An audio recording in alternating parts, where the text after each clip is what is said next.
G'day, Josh Giumelli here from Kondinin Group's Farming Ahead magazine, and we're back in the workshop today thanks to Heron Forbes Machinery Warehouse.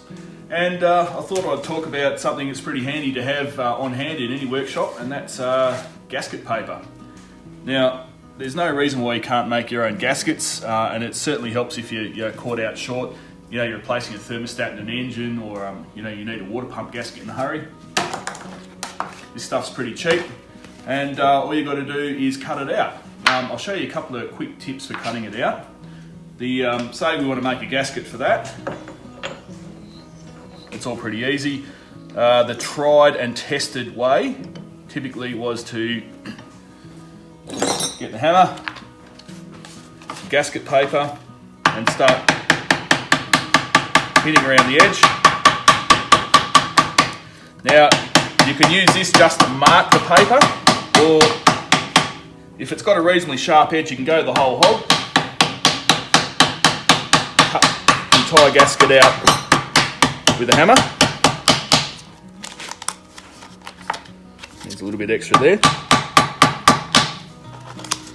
There we've got our gasket, and the next thing to do is the holes. So if you're careful, you can often cut them out with the ball end of the engineer's hammer.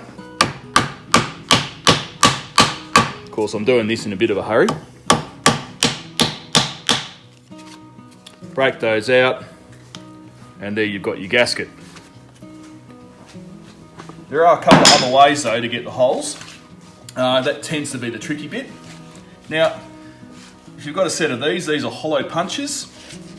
These are absolutely fantastic. Bang, cut the hole out, away you go. There are a couple of other ways you can do it. Coach bolt works pretty well. So imagine if we had just cut this gasket out and you would place the coach bolt over the hole, hit down, there you go, job done.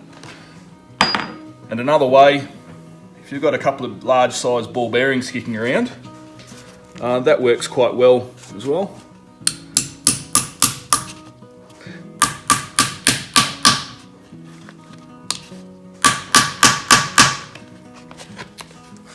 There you go, nice neat hole. And I'll quickly show you a couple of other ways you can mark this out if you need to. Just grab like a black texture or something. Sometimes some components, they don't have a nice sharp edge, so that does make cutting the gasket on the actual component a bit tricky. So you can just colour in where you need the cuts to go.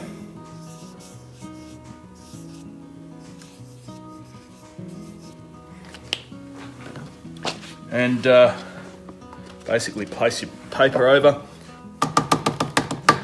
and transfer the mark.